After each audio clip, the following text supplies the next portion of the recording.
Hi students, welcome to VPMaths. இன்னைக்கு நம்ம பார்க்கிறது 11th standard volume 2 chapter 10 differential calculus exercise 10.3 sum number 28. y equal to root of கொடுத்து x plus again innerல ஒரு root கொடுத்து x plus again innerல ஒரு root கொடுத்து x கொடுத்திருக்காங்க. y equal to root x அப்படினு இருந்ததுனா இதை நம்ம differentiate பண்றப்ப நமக்கு கிடைக்கிறது 1 divided by 2 root x அப்படிங்கிறது நமக்கு தெரியும். Question number 26 பார்த்தீங்கன்னா question எப்படி கொடுத்திருந்தாங்கன்னா y equal to root of x plus root x அப்படின்னு கொடுத்திருந்தாங்க. இதை நம்ம differentiate பண்ணி கடைசியா நம்ம கொண்டுட்டு வந்த ஆன்சர் பார்த்தீங்கன்னா 2 root x plus 1 divide by 4 root x into root x plus root x. இந்த மாதிரி நமக்கு ஆன்சர் கிடைச்சது. இது எப்படி போடணும் அப்படிங்கறத நீங்க பார்க்கணும்னா டிஸ்கிரிப்ஷன்ல லிங்க் கொடுக்கிறேன் क्वेश्चन நம்பர் 26க்கு நீங்க அங்க போய் செக் பண்ணிக்கலாம். இப்போ இந்த ஃபார்மேட்க்கு இத நம்ம டிஃபரன்ஷியேட் பண்ணலாம். y டிஃபரன்ஷியேட் பண்றப்ப நமக்கு கிடைக்கிறது y dash. இப்போ இது ஃபுல்லா சேர்த்து நம்ம x ன்னு கன்சிடர் பண்ணிக்கலாம். அப்ப 1 divided by 2 root x நம்ம எழுதணும். So 1 divided by 2 into root of x plus root of x plus root x. root குள்ள இருக்க இந்த டேர்மை இப்போ நம்ம டிஃபரன்ஷியேட் பண்ணணும். அப்போ x பண்றப்போ டிஃபரன்ஷியேட் பண்றப்போ நமக்கு கிடைக்கிறது 1. So 1 plus x plus root x. இது வந்து sum number 26ல டிஃபரன்ஷியேட் பண்ணி ஆல்ரெடி இங்க நம்ம வச்சிருக்கோம். சோ அதை எடுத்து அப்படியே இங்க சப்ஸ்டிட்யூட் பண்ணிக்கலாம். 2 root x plus 1 divided by 4 root x into root of x plus root x.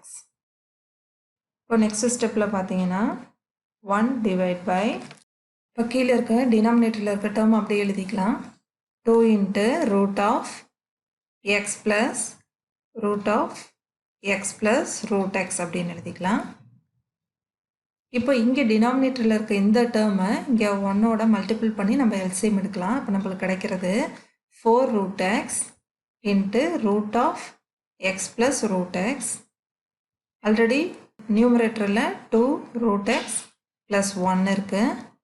whole divide by 4 root x into root of x plus root x நம்ம எழுதிக்கலாம்.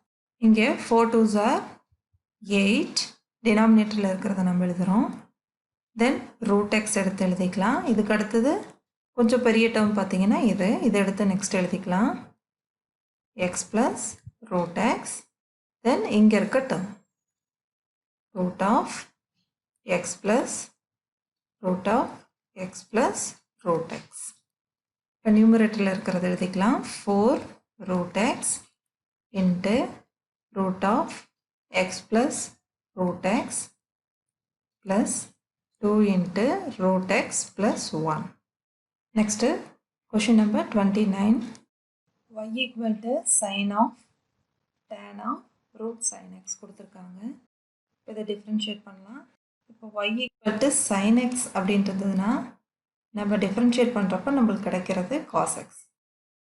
அதே மாதிரி y equal to tan x இருந்ததுனா அதை differentiate பண்றப்ப நமக்கு கிடைக்கிறது secant squared x. y equal to root x இருந்ததுனா அதை differentiate பண்றப்ப நமக்கு கிடைக்கிறது 1 by 2 root x. இப்போ இந்த ஃபார்முலாஸ் எல்லாத்தையும் நம்ம இந்த சம்ல யூஸ் பண்ண போறோம். இப்போ differentiate பண்ணலாம். y differentiate பண்ணா y dash கிடைக்கும். இப்போ sin of இந்த term ஃபுல்லா சேர்த்து நம்ம x ன்னு கன்சிடர் பண்ணிக்கலாம். அப்போ sin வந்து cos ஆ சேஞ்ச் ஆகும். உள்ள இருக்க tan of root sin x நம்ம அப்படியே எடுத்து எழுதிக்கலாம். இப்போ innermost ஃபங்க்ஷனை டிஃபரன்ஷியேட் பண்றப்போ tan x அதாவது root sin x x ன்னு கன்சிடர் பண்ணிட்டு இப்போ tan x நம்ம டிஃபரன்ஷியேட் பண்ணனும். tan x டிஃபரன்ஷியேட் பண்ணா நமக்கு கிடைக்கிறது secant squared x. So secant squared of x இருக்க வேண்டிய இடத்துல root sin x இருக்கு. இப்போ again root sin x நம்ம differentiate பண்ணணும். ரூட் சைன் எக்ஸு இது ஃபுல்லாக சேர்த்து நம்ம எக்ஸ்ன்னு கன்சிடர் பண்ணோம்னா 1 டிவைட் பை 2 ரூட் சைன் எக்ஸ்ன்னு நம்மளுக்கு கிடைக்கும். இப்போது சைன் எக்ஸை டிஃப்ரென்ஷியேட் பண்ணால் நம்மளுக்கு கிடைக்கிறது காஸ் எக்ஸ். ஸோ இது எல்லாத்தையும் சேர்த்து எழுதிக்கலாம். Cos of tan root sin x into secant squared of root sin x. இந்த 1/2 நம்ம இங்கே முன்னாடி எழுதிக்கலாம். 1/2 into cos x divide by root sin x. இந்த கிளாஸ் உங்களுக்கு புரிஞ்சிருக்கும்னு நினைக்கிறேன். இதில் ஏதாவது டவுட் இருந்தால் கமெண்ட் செக்ஷனில் கேளுங்க. நெக்ஸ்ட் கிளாஸில் கொஷின் நம்பர் 30 பார்க்கலாம்.